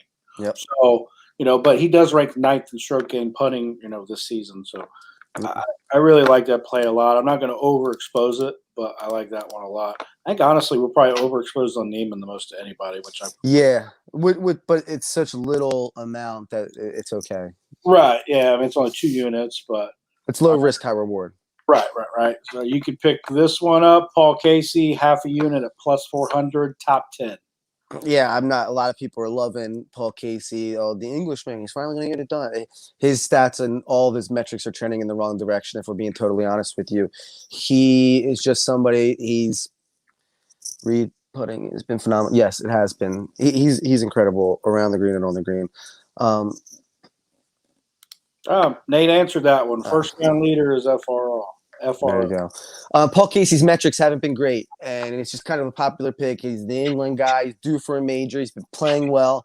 trending in the right direction as far as finishes, but his metrics and around the green, he's brutal, but his metrics have not been trending in the right direction. I honestly really do not like Paul Casey that much this week. At first, when I was thinking of in my head, all right, who guys that I like, Paul Casey came to mind just because of what I was just saying. Hey, he's been in the thick of things. He's due for major, all of those reasons. But then once we started breaking it down and looking at his metrics, Casey could have honestly ended up on my fade list real quick. But we threw him in the top 10 just because you don't want to totally dog him. He's not somebody that I think is going to end up like Justin Rose. He didn't have the metrics that are showing anything like him. But I don't think he's going to win the golf tournament. And I think his price tag is entirely way too high. He's up there with Oosthuizen, Cantlay, and he's higher than Berger, which that's an absolute joke. So for me, I'm out on Casey as far as outright. But the top 10, the price tag was worth it for me there. Yeah, plus 400, I agree. But I really am not. Casey and DJ are more of kind of respect factor. Yeah, you gotta have some kind of sprinkle on them. Because they could come out and win the damn thing. They would be the first two that come off my card if I had to remove two. Those two top 10 bets. I would agree with that. This one I love just because I don't know. I've always been a big fan of Ricky's. Ricky Fowler, 1 unit plus 350, top 20. He's actually when he has made cuts, has strung together some decent golf. So he had top 32 Rocket Mortgage, not great. Missed the cut at the Travelers. He was tied for 11th at the Memorial and tied for 8th at the PGA. And that honestly was some of the best golf I've seen him play in a really long time. So that to me kind of gave me a little bit of hope. And he's another one too. If you look at his trends, the last 24 rounds versus his last 12, he's going up, and actually he's going up pretty good. So his last 24 rounds, I'll give you guys a quick rundown. Stroke gain total minus 1.33 to plus 1.04. That's a pretty significant little swing there. Putting minus 1.08 to plus 0.22. So he's went from minus in literally every category almost besides one to positive in every category, which is a great trend that you want to see definitely going into a major over your last 4 or 5 tournaments. Absolutely. His game has been trending in the right direction. His only real bad round he's had recently was the U.S. Open qualifier, which is pretty embarrassing because he didn't end up making it into the U.S. Open because of that. But the one thing I will say about his most recent tournament was he had, I think, 2 or 3 holeouts, which that's not going to happen again. No, not going to happen again. But, man, he's one, man, he just busted on the scene, and, he busted on with – the guys like DJ and Rory and all them, they all busted on the scene. We had this big wave, right? And he was one they're thinking, okay, he's going to be a stud. Comes out with kind of the flair and things like that. And just has not really gotten to where everybody thought he was going to get. But, he's still got game and kid can still play, and he's trending in the right direction, which I think really makes plus 350 great value in the top 20. Yeah, I was okay with that. I wasn't on it originally, but then once you pointed it out and I looked, I'm like, all right, yeah, let's do it. Him and Patrick Harrington, you turned me on to. Yeah, trends, value. And I'm so goddamn fragile. You throw any name out to me, I'm like, okay, yeah, all right, yeah, let's do it. I can see it. I think Adam Scott's going to be a great pool. Tom Watson, why not? All right. I would bet Tom Watson just to fucking bet him. I love Tom Watson. God damn it. I'm going to be looking up Tom Watson lines now. Son of a bitch. Fucking save him, like guys like fucking Furyk, all them. I like watching. Isn't Els playing? Probably. He stinks. It's like Trent going to the sports book today asking if they're taking any minor league action. That was awesome. More of this shit.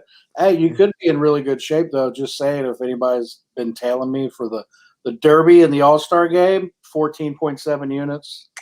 Just saying, good little start. Week, especially having some extra money to carry over in golf. Hoping to have like a 30-unit week. I'd be ecstatic. That'd be tight. MLB comes back tomorrow. Looking forward to hopefully everybody got a good amount of rest and learn how to play baseball again. Next guy, Rory McIlroy. We got 2 bets on him. Quarter unit plus 2,000 to win, and then a quarter unit plus 450 for a top 5. I feel like that top five to me is almost just screams like free money for some reason. I mean, it's Rory. He's due. You and I have talked, off air and on air. I think a few times. When he was messing with the swing change there, and he went through that like real big dip where he was just playing some god awful golf, but he seems to have kind of turned it around a little bit, and he's getting it going. And I guess I should say a little bit. He just did win the Wells Fargo, so he's playing well. He's another one you watch and you look at his strokes gain and everything. He's almost like a skyrocket. He's going up and up and up every time. Mhm.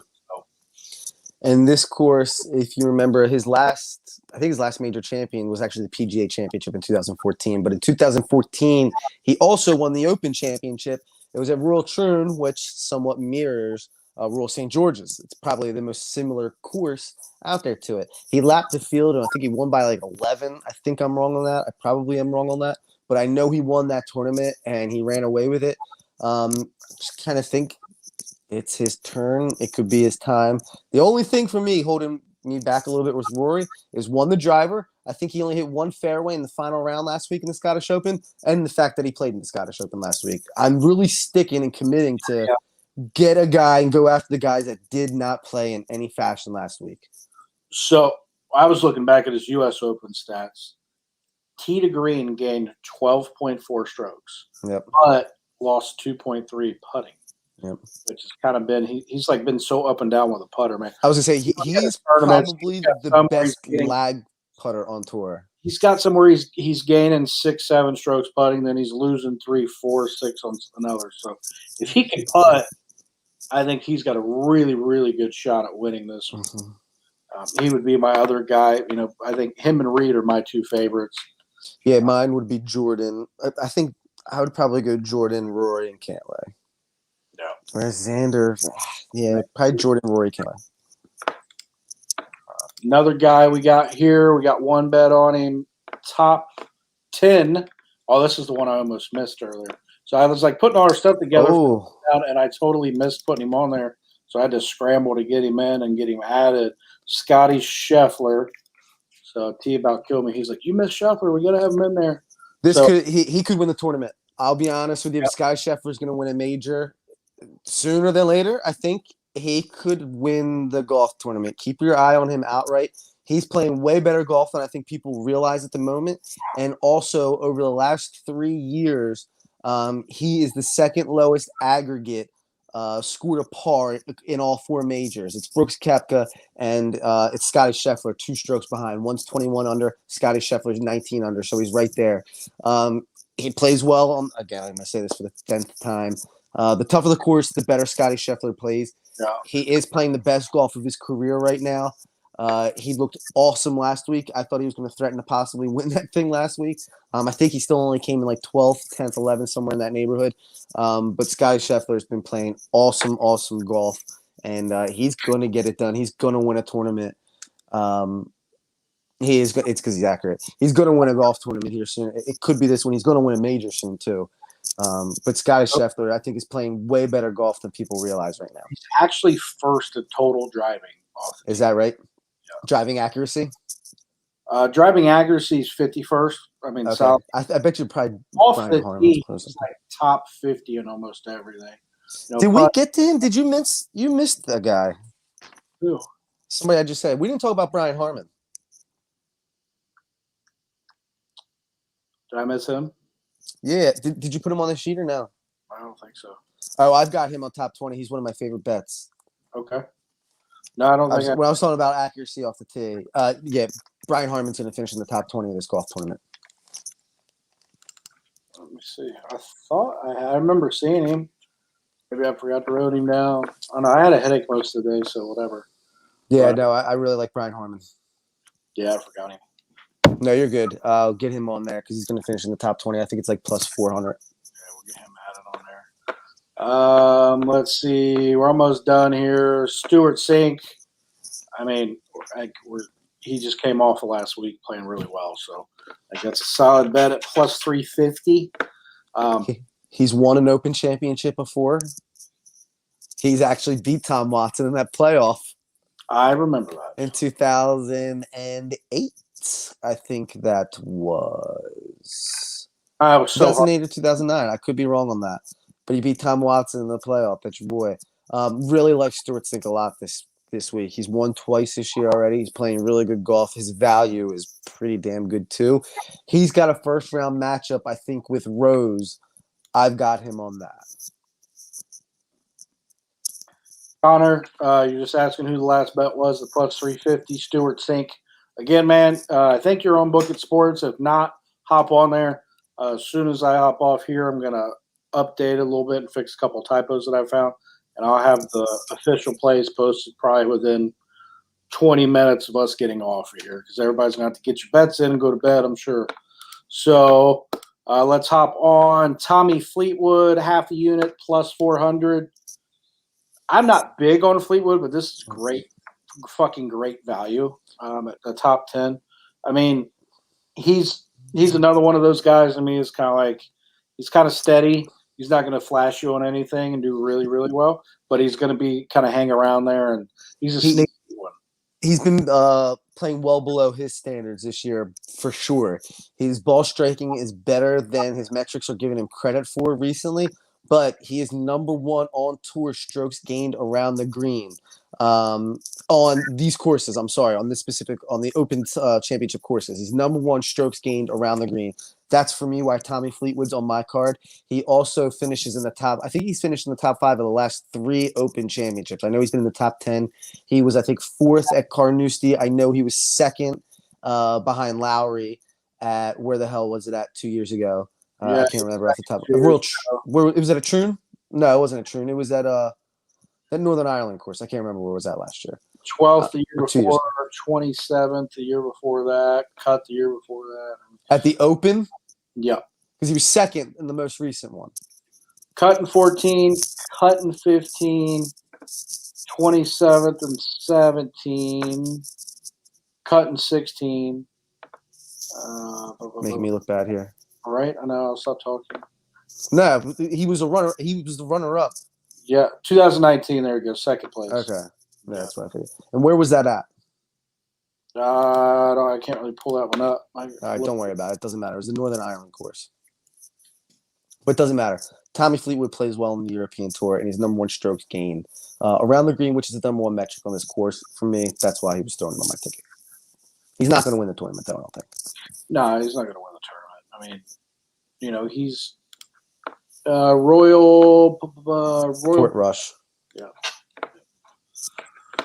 I mean, I think it's a good bet. He's another one, and I like guys that are just real steady. They might not, flash and show like all this, crazy great stuff like a Bryson off of the tee or Colin with his ball striking or anything like that. But I mean, he's going to be kind of hanging around there and give himself a shot to at least get into that top 20. Hey, a lot of these guys that we're talking about, they're steady, while they're not. Some of them you're like, okay, they're not going to win it. But I also don't think they're really going to miss the cut because they're steady, so they should have a chance to get that weekend and get to the top 20. So Tony Finau, our boy, 10 units on him to win. No, I'm kidding. Totally kidding. He plays his best golf on links courses. Yep. And another one strokes gained around the green. Honestly, this is free money, and I might personally throw another unit or two on this. That's just me. Don't take my advice. 1 unit, top 20, plus 200. I feel like that is absolutely free money.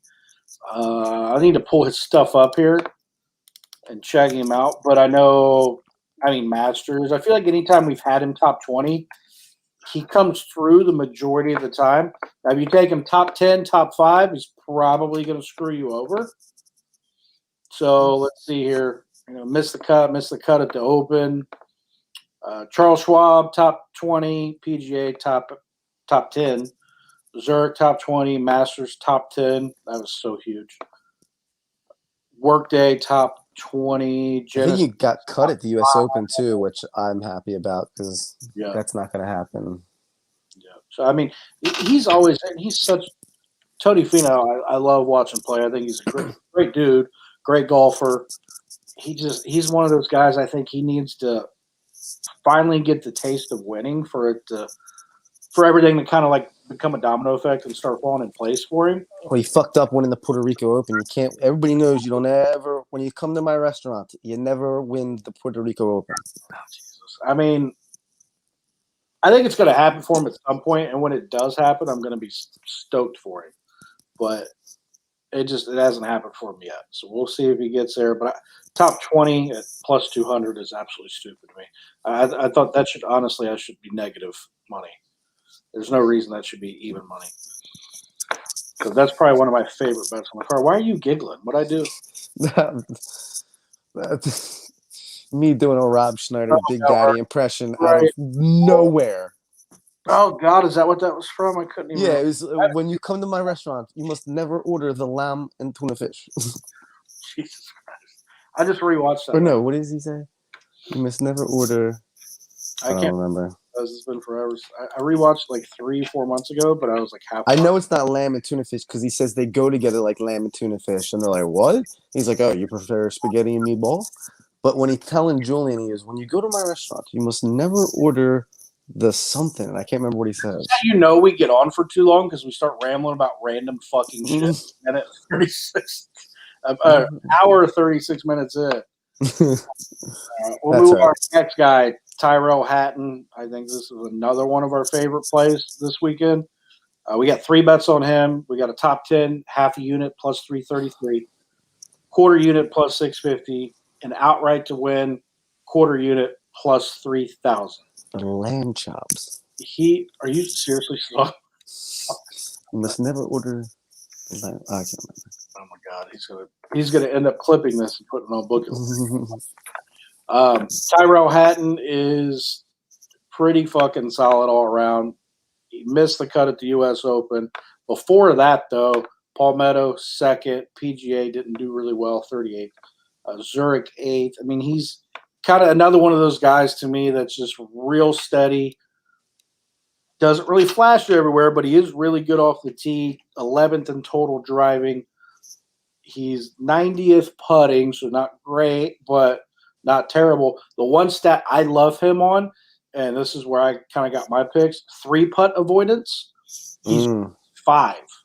So he only has a 3-putt like 1.74% of the time, which is absolutely stupid, right? That to me, especially on an easier green, I think he's really going to hammer it home there, play pretty well. I expect him to – I think top 10's a lock, and I could see him winning it outright. He could win it outright. He's been ball striking the ball incredibly well. He was in the tournament on the PGA Tour 2 weeks ago. I think it was the Travelers that probably should have won it with how well he was ball striking. His putting was so poor that's the only reason why he didn't lap the field. I think it was the Rocket Mortgages, I think what it was. I can't remember which one it was, but he should have won that one. He's another one, just like I said about Carlos Ortiz. Tyrell Hatton's biggest problem is Tyrell Hatton. If he can stay out of his own way, he's going to be right in the thick of this thing the whole way. His problem also seems to be he'll have 3 good rounds and 1 bad round that takes him out of contention. What'd you just do? We're still talking about it. Must never order the BLT. That's what it is. You must stay away from the BLT. You don't ever win the Puerto Rico Open, and you don't ever order the BLT. When you come to my restaurant, you must never order the BLT. That's exactly what it is. It's the BLT. That's awesome. Way to come through, Nate. Fucking loud. That was that you came through big there, bud. That was awesome. Way to come through. All right. So yeah, we're on him pretty big. Like I said, the 3-putt avoidance thing for me was the stat I loved seeing. I think that's going to be solid. Approaches, if he gets into where he needs a 200-yard plus approach shot, he ranks top 10 in that. Mm-hmm. So and in the rough and in the fairway. So I think he's really going to be solid there. Strokes gained approaching to the green, 11th. So I think good all around. I think this course sets up really well for him. My only concern would be him kind of, like you said, getting in his own head, or the wind and him not really knowing how to deal with it as well as some of the other guys. That would be my only concern. But again, we're in on him pretty heavy on 3 categories, but it's only for a unit total. So this is, again, where I'm preaching to you guys, manage your bankroll with these bets. Hop on the Book It Sports app. Follow me, follow T. We're going to be telling you guys when to live bet, when to, get in on certain spots. And, 24 units or whatever is too much to invest. Cool. Pick a category, ride the category, structure your unit size kind of around there, and be ready to rock and roll. Don't go crazy on a bunch of people. I think the most we have on one guy's 2 units, so that's not anything. Right? Nate really likes Russell Henley and Chris Kirk. It's too late for me to go get those bets in now at this point, but those are 2 guys I really like. Henley's been playing great golf. Those are going to be 2 guys. What's that? Kirk was in like my pool. Like I told you, I had a shit ton of players. Kirk was in my pool. I ended up keeping him out when we went through ours. Yeah, Henley's been playing really, really good golf. So I'm going to keep my eye on those guys because after the round, you can still live bet them T20, 30s, 40s. They'll hopefully maintain their value even if they do post a pretty decent round. We'll lose a little bit, but we can maybe still be able to get aggressive with those guys. So keep an eye out for those 2 as well. I like those names, specifically Russell Henley. He's been playing great lately. Man, he's been waiting on us to talk about him. Like I said, we went in alphabetical order, so now we're at Victor Hovland. We got 1 bet on him here. Top 10, half a unit, plus 275. So you went out, you're going to get what? A unit and a quarter. Top 10. We talk about Hovland, I swear to God, every time we talk about golf, because we're both pretty high on the guy. So if I pull his stuff up here, you'll kind of know why. Dude, his strokes gained in his last 12 rounds is 2.63.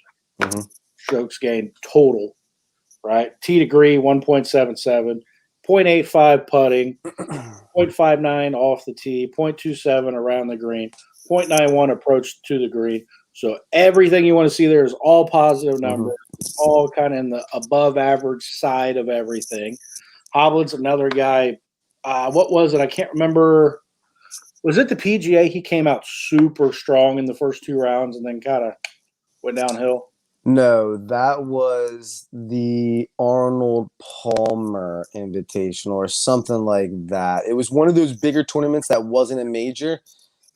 He was doing okay at the U.S. Open, was in the middle of a decent second round. I think he was 3 under, and then got sand in his eye and had to withdraw. But he was starting to come around. Yeah, but he was playing well, and then he went and played in the BMW Championship over in England or wherever the hell they had it over in Europe, and he won that. But for me, it's just you got to have exposure on him because he's Victor Hovland and all the reasons that you just mentioned. But the same reason why I don't have a Morikawa out, right? It's just the familiarity with the course in this championship and playing overseas, really. They haven't done it before besides that one little tournament. So I'm kind of just waiting to see. I don't think the Open Championship, it's not one of those deals where you hop on a plane, you cross the pond, and you win that sucker your first time playing it. I think that has to be factored into their odds a little bit. I really do. So, yeah, all right, let's wait and see. And if there's some live value there, do it. But for me to throw one of those guys on my early tickets before the tournament, I've got to bend somewhere. So, all right, well, these guys are kind of wild cards. Morikawa and Hovland in the sense that they're as good as it gets, especially with approach to green, which we love in this tournament. But with them just not having the experience in the Open Championships, the familiarity of these courses in general, the wind, all of those things, I think that's going to factor in. I think Morikawa will be a little bit more comfortable with the wind factor than Hovland, being as he played in California on that coast so much. But it's just for me, it's kind of wait and see. He's going to win a major. Everybody knows that. Just when. I don't think it's this week. Yeah, it's not this week. It could be. I'll be ready to live bet him if it's necessary. He'll definitely probably be a guy as we kind of go into like 2022 looking at futures and definitely want to hop on and hit. But yeah, I agree with you. I don't think he's never played in the Open, so hopping across there to play, that's going to be tough task. I mean, he's got the talent to do it. Yeah, when you look at his strokes gains total just this season, man, it's just constantly climbing and climbing and climbing. He's awesome, dude. And he's nice of a kid. He's awesome. I love Victor Hovland. All right, last guy. You can take it away with this one. Quarter unit to win outright. Xander Schauffele plus 1,600. He's just due. He's been playing well. He plays well in the Open Championships. He's always in the top 10, top 15. It seems that way with almost every major. I think he missed the cut at the U.S. Open by a stroke. If he can avoid that double or triple bogey that he seems to always have in Oh, round 1 or round 2, he will be right there till Sunday. He probably should have won the Masters. Another guy, he's going to win a major championship. If it's when. This could be it. He had a lot of pressure on him at Torrey Pines. People were taking him, the hometown kid, him and Phil. Well, all right, now doesn't really have a ton of pressure. There's probably not too many people thinking of him too much, except for the degenerates like us. But I feel like Scheifele is kind of an afterthought a little bit in the sense of that everybody was taking him at the U.S. Open, so you don't want to stick on that train. So I feel like people have kind of hopped off of Scheifele a little bit. So let's hop on him. This could be the one. He's going to do it. He's going to do it, and I hope we all have tickets when he does. For me, I still have a little bit of, I guess, a bad taste in my mouth left from the Masters when he just totally collapsed on us. But, I mean, the talent's there. Yeah, okay, Nate just beat me to it. It's the putting. And it's just kind of getting out of his own head, man. I mean, yeah, to kind of his point, U.S. Open tied for 7th with minus 1.5 strokes gained putting. So, you do a little bit better there. Strokes gained total 10.09 at the U.S. Open, still tied 7th. So, I mean, did he miss the cut at Kiowa then? Was it the PGA he missed the cut? PGA is where he missed the cut. Yeah, I thought so. But, I mean, before that, Masters, he had that in the bag. But, just kind of choked down. He had the Masters more in the bag the year before, I think. Tiger's year. Maybe. Towards the end, when Molinari fell, I think Scheifele should have been the one that. But, I mean, that's 2 years in a row. So, my thing is, okay, we see how he gets in here this week, and he's right there in striking distance, and he freaking chokes again somehow, then I'm gonna be pissed. I'm not. I mean, you can't deny his major performance as far as, like, top positions. I mean, you got U.S. Open 7, Masters 3rd, last year's U.S. Open 5th. Masters year before that, 17th. You know who he reminds me of? Like U.S. his Open career, 3rd. the way his career is like playing out so far. It's very Jason Day-esque. I don't know if you remember the early Jason Day. That dude was in top 10 in the thick Sunday at majors and just couldn't get the putt to fall on 14, 15, 16, 17, 18. Every major. But it felt, you could just see it's like, all right, it's going to happen for this dude. And when it did, he won like 3 of the next 10, something like that. I think that might be a little bit off. But he went on a nice little streak there. Took him a little while to get over the hump. Not too long. It wasn't like it's not like a Paul Casey situation or a Lee Westwood situation, obviously. But Scheffler probably should have won a major championship already, especially with how many that he's been in the thick of. He's going to do it. And when he does, he'll probably string a couple together. Yeah, I totally agree. We'll have to see kind of how he gets here. That's all my only thing with him, and it's kind of not as bad as Finau, but I think that's kind of one he just needs to win one, and then the dominoes will kind of start falling for him as far as majors because he's right there almost every damn time. Yeah, and he didn't win the Puerto Rican Open, so he's in good shape with that. He doesn't have that curse. Talking about Brian Harmon earlier, I got to put him on our list to give out here. Plus 700 right now. So still great value. And that was and top 20?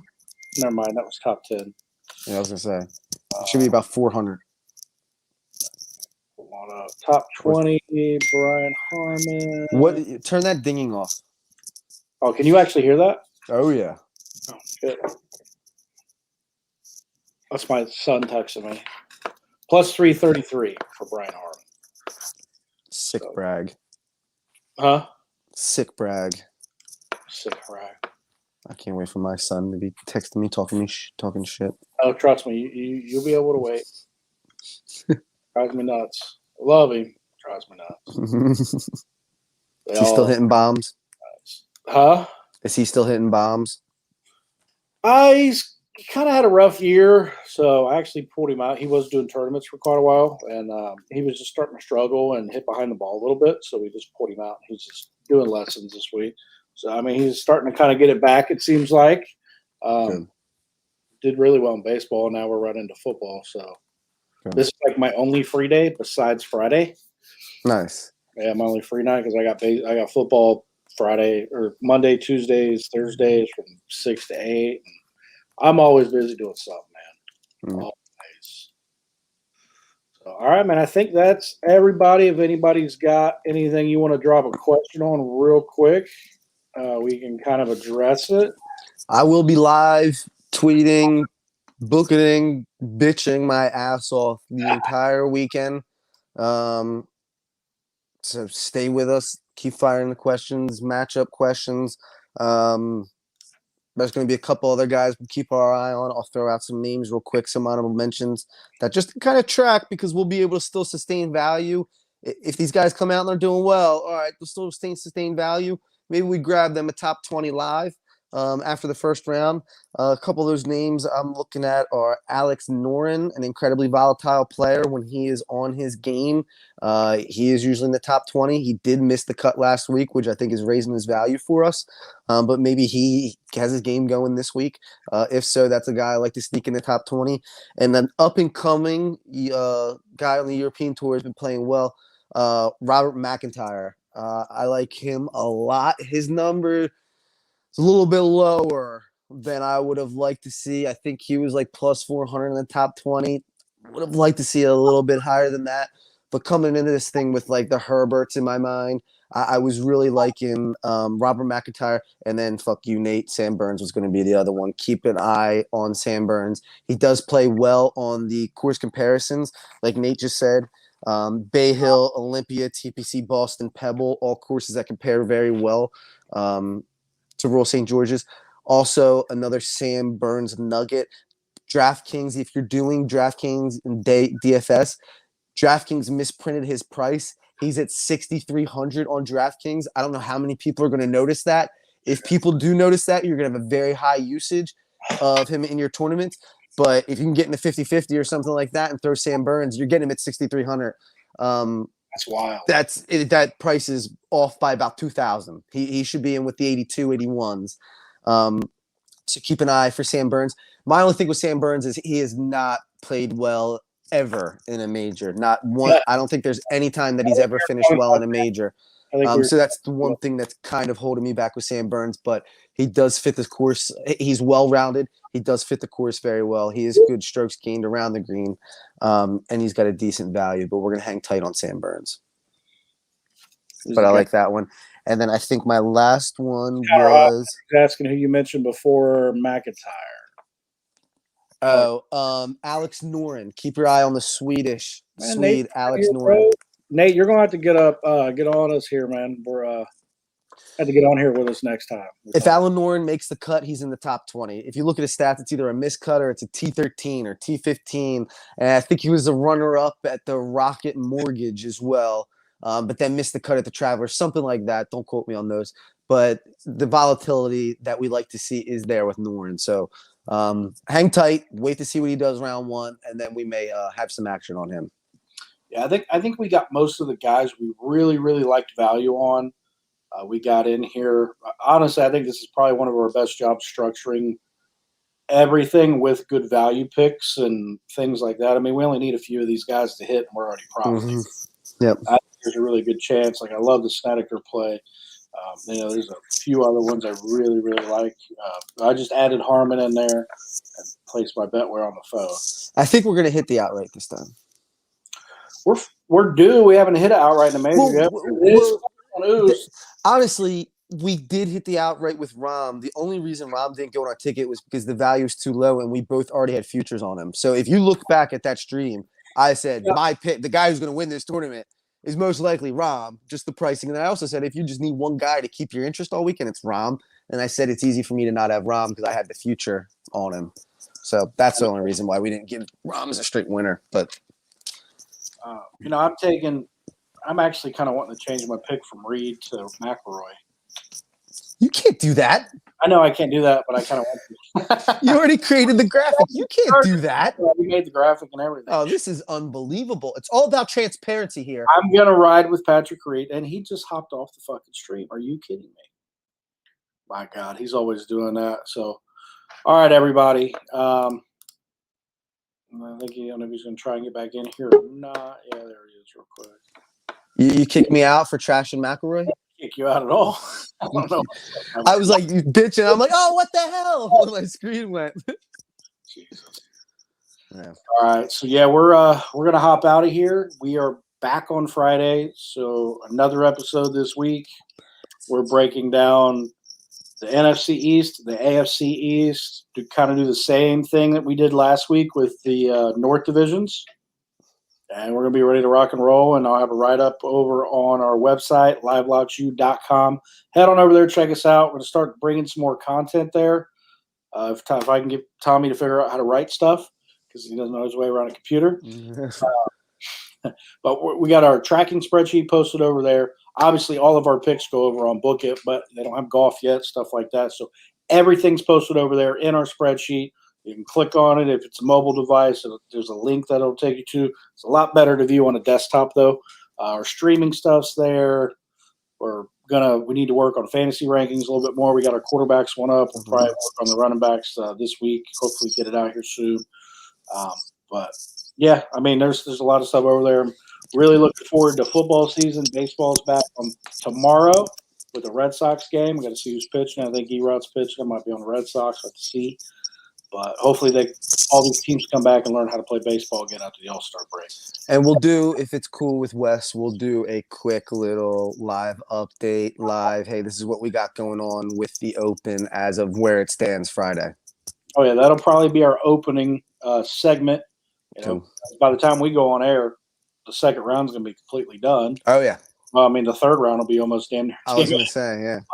So, yeah, that'll be our opening segment, because that's always a great spot, too, on a Friday, because that's cut day. So we're going to see how many of our guys are still in it, how many screwed us over, how many bad beats did we get, all that kind of shit. So we'll be able to run. Oh, that's true. Yeah, we'll be able to run through all that stuff and then hop on and hop into the NFL and hop into the draft. So we're going to do the AFC and the NFC East Friday. Then we only got 2 more shows for divisional segments. And then I think we're going to probably maybe do like a dynasty type show, things like that. We got a lot of shit playing for football. Stoked football. Major season's almost over here for golf. Still plenty of golf left to watch and play. So ready to rock and roll. Hope you guys join us Friday night. What time are we Friday? 6? 8 o'clock? Oh, 8? 6. Oh, 6. Okay. Yeah, sure. Whatever. 6. So we'll roll at 6 as long as you can get home. Sometimes Tommy's a little home just a little bit late. So I made it. Yeah, you did. You made it like right on time. Mm-hmm. Friday, 6 o'clock, brother. Yeah, there you go. Breaking it down just like he just said. Reed, Rory, Spieth, Cantley, X.